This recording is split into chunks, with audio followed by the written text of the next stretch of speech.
welcome to this very special. It is the end of an era as Ratan Tata hands over the reins of the Tata Group to Cyrus Mistry, a group that has transformed as India changed. But what has the role of Ratan Tata been in Bombay House? How will he be remembered? And what is the man's legacy? Here's a look at Ratan Tata.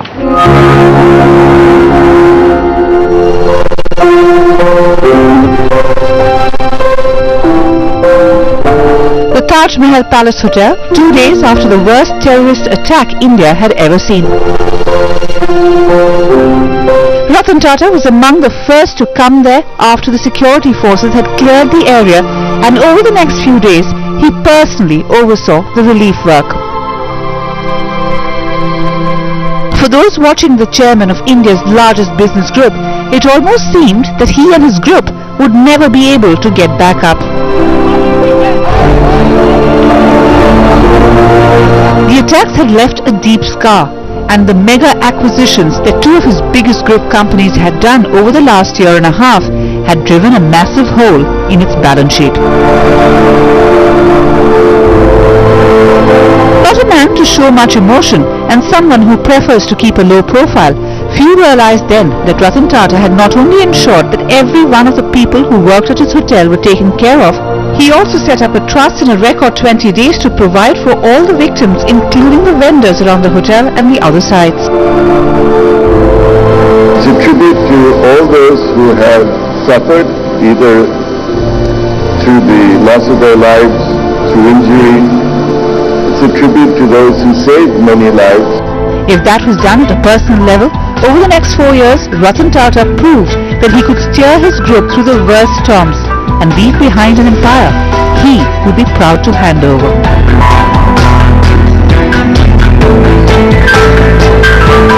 Geeta Piramal was one of the first people to write about him way back in 1996. So what was he like then, and why was he in a book of legends? Ratan Tata is a really interesting person, and he clearly had potential. There was this hangdog air because there was so much negative things said about him, and I just thought that he has a great plan. He's thought about it a lot. He's worked really hard to get to where he is, and if I'm trying to talk about in a book of people, companies who are world class, he had to be there. While he did make a success of his job over time, Ratan Tata's first steps were tentative. In 1962, he came back with an architecture degree from Cornell, and his first job was on the factory floor of Tisco, then Telco, and in 1971 he was given charge of two ailing group companies, Nelco and Empress Mills. One man who remembers the Ratan Tata who walked in 5 decades ago is Dr. J.J. Irani. Dr. Irani was at Jamshedpur when Tata did a stint there, and years later he was bang in the midst of the very public spat that propelled Tata to the top. So what was he like then? He was very mild-mannered. He was also very, shall we say, a shy person and almost an introvert. And he certainly did not flash his family name or anything like that whilst he was in Jamshedpur. He was just one of a group of young engineers. My impression of him was that yes, he certainly has the potential, and having the name and knowing that he was close to the patriarch J.R.D. Tata, there was a brighter future for him ahead. But he had to go through several stints of very difficult assignments before finally J.R.D. brought him on the boards of the major Tata companies. Ratan Tata didn't have it easy when he was brought into the boardroom in Bombay House. He was up against the so-called satraps, lording over large chunks of the Tata Group, while Ratan Tata was a lightweight, often criticized for what were believed to be his early failures. He was not at all defensive. Let me start by saying that he took on board the criticism, but more importantly, he rolled up his sleeves and got on with the job. He said that it was a real challenge finding salaries. on the monthly payments that you need to do. It was a very tough period. But he took the positive out of that and said that, well, this was my training ground. I learned so much. I learned to stand on my own feet. I learned to deal with challenges, and this prepared me for when the chairmanship actually came. Ratan Tata had to prove his worth, and what really prepared him for the chairmanship of the Tata Group was the way he handled an ugly fight for his job. A fight with a man who till a few years before had been J.R.D. Tata's blue-eyed boy. J.J. Rani, who took over from Rusi Modi, got an insider's view into the fight, and he believes that it was an important turning point for Ratan Tata and the group. I recall those meetings, and I think if J.R.D. had not given Ratan his full support, things might have become very difficult for Ratan. But J.R.D. did give him full support. There were also other directors, older directors, who, I'm talking about Tata Steel now, on the board of Tata Steel, who made sure that Ratan was given his due. Rusi Modi, who had run the company for many years, decades in fact, before that, obviously did not see with favor Ratan coming in, and he did put up a few objections, but with the support of the Bombay House, Ratan overcame all those problems and difficulties with great elan. Elan isn't an adjective often used to describe Ratan Tata. That was better suited to describe his flamboyant predecessor, J.R.D. Tata. And Geeta Piramal says that in the early years, comparisons between the two men were frequently made. Obviously, everybody thought that he's not going to meet J.R.D.'s legendary status. And as we've seen, as he prepares to step down, we've seen that he's today a legend. And he's worked very hard at it. He has stuck pretty much to the broad principles of what he imagined the Tata Group should look like in a modern world.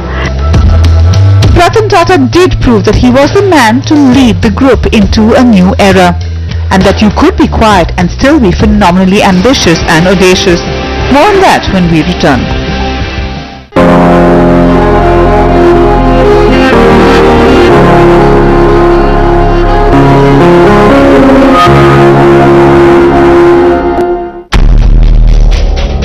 When Ratan Tata inherited the chairmanship of the group from his predecessor J.R.D. Tata, he had already fought more than a few battles. The last one with Rusi Modi, the feisty, brilliant head of Tisco, set the tone for the first move he made, a move that would put the stamp of Ratan Tata on Bombay House. As business historian Geeta Piramal explains, this was quite different from what J.R.D. Tata had envisaged. In the 5 or 6 years before J.R.D. retired, he had devolved power to the word satraps that you just used. The Tata Group had started considering themselves to be a commonwealth as opposed to a business house. But legally they are a business house. And Ratan Tata, a little bit of an argument I had with him while writing the book. I described it as, he's melted down the commonwealth and made a crown. And he said, no, I'm not doing that. That's not my objective. That's not what I want. That's not who I am. But I still put it in the book. And that's what he did. As Ratan Tata changed things around at the top, he was also working from within. Way back in 1984, he laid out the strategic vision for the Tata Group, and part of that was the focus on new economy sectors like technology and communications. In fact, Harish Bhatt, the MD of Tata Global Beverages and author of the recent book Tata Log, explains how technology has been core to all that the Tata Group companies have done. technology is a big theme that the Tata Group is betting on, and we have seen that in several areas. I have seen that while chronicling Tata Log, I have seen that with the story of information technology and TCS. One has seen that with supercomputers as something which was very new that a private enterprise was investing in, and which the Tatas indeed created within the country. Of course, you have seen that with the cars and the automobiles, the march of technology. It happens as much with every other sector that we are present in, whether it's wristwatches or whether it's tea and coffee. I think technology is a very, very key driver for the future. The second key driver I really believe is the demographic dividend that India offers and everything that we can do with that demographic dividend within the country. The third key driver has been and will continue to be, I think, the global reach that the brand has been able to achieve under Mr. Ratan Tata's leadership. Over the last 20 years, this group has transformed itself into a truly global group, where today the majority of our revenues come from outside the country. And that is the biggest change that Ratan Tata has brought into the group. When he inherited his empire, just 5% of the Tata revenue came from overseas. Today, nearly 60% comes from outside India. But going global wasn't a sudden decision. It came with a lot of planning and a considerable amount of risk-taking, because no other Indian company had ever made such ambitious acquisitions. The first was Tetley in 2000. The next two acquisitions by Tata Group were even more audacious and made headlines all across the globe. Take for example Tata Steel's acquisition of Chorus for £6.7 billion in 2007. The acquisition may have been expensive and at the height of the steel cycle, but it was a logical next step after Tata Steel became the lowest cost manufacturer of steel in the world, a campaign initiated in the 1990s. Between 1992 and 2000, a series of measures were put in Tata Steel. We had a manpower rationalization, we had hundreds and thousands of improvement initiatives.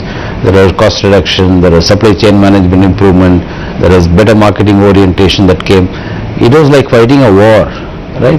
And at the end of that period of about 7 or 8 or 10 years, we became one of the lowest cost producers of steel in the world, and we became fit enough to grow by the year 2000. The acquisition of Chorus was an attempt to see whether Tata Steel could take these learnings overseas. But the timing was off, and with 54,020 crores in debt today, the group is bearing the brunt of it. While Chorus may take time to settle, JLR has proved to be an achievement that Ratan Tata can be proud of, in a business that has been always close to his heart. In fact, Tata Motors is where the involvement and legacy of Ratan Tata is most visible. From the time when he rolled up his sleeves to deal with a labour standoff in 1989, to the time he came up with India's first homemade car, Indica, and then the world's cheapest, the Nano. Horma Surabji, the editor of Autocar, believes that this is where Ratan Tata was in his element. Indica really was the first kind of step into the car making business. It was a very steep learning curve. Obviously, you're getting into the car business for the first time, so it's going to be full of hurdles for a company like Tata Motors, which really had no experience in making cars. So I think the issues were really around quality, and I think after the Indica was launched, there were a lot of teething problems, a lot of issues. But I think what the company did, I think very successfully, is they launched the V2 version, and a lot of the issues were solved in that. Despite the eventual success and the fact that it has been on the roads for 14 years now, the Indica's ride wasn't easy. But neither has it been for the next big Tata idea, the Nano. No Indian vehicle has ever created such frenzy, and nowhere has the criticism been so stark. I remember those days when the Nano was going to be showcased at the Delhi Motor Show, and we were all so excited. People from Europe, flew in just to see the Nano, and it was expected to be the best hot seller car in the world. But unfortunately, it's been a huge failure so far. I think what they got it wrong was they expected the car to sell by itself. And there were delays in the time the car was launched. There's been some quality issues, marketing issue, and you have to understand, when people buy a car, there's a physical dimension to it, and there is an emotional dimension to it. And unfortunately, I think Tata Nano wasn't able to do that.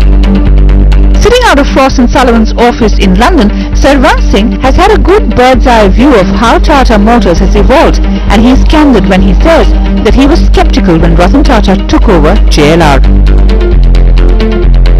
I hold my hand up. I was one of the critiques of this strategy, but looking at it now, it's been very successful. They've done what is the right thing. They've taken the brand globally, and what I think they're doing very well is, in the Warwick Tata Technical Center here, they've got hundreds of engineers developing technologies which will be used in Tata Motors cars and trucks in the future, even in India. So what he's done and what he's achieved is wonderful, is amazing. When the JLR deal was done, most people felt that the decision was driven by Ratan Tata's passion for cars.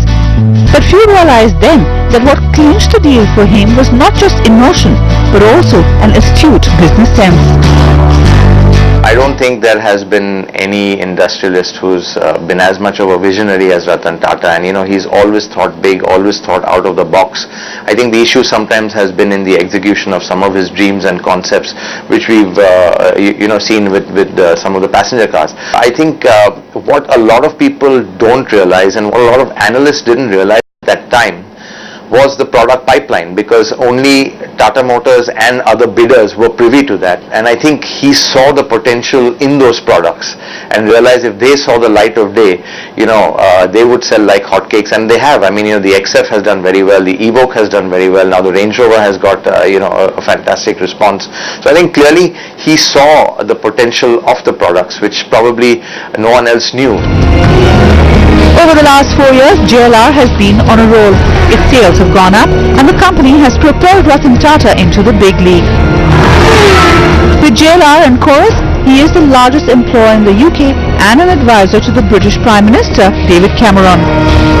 He's also the man who opened up a whole new world to India Inc. More on that after the break.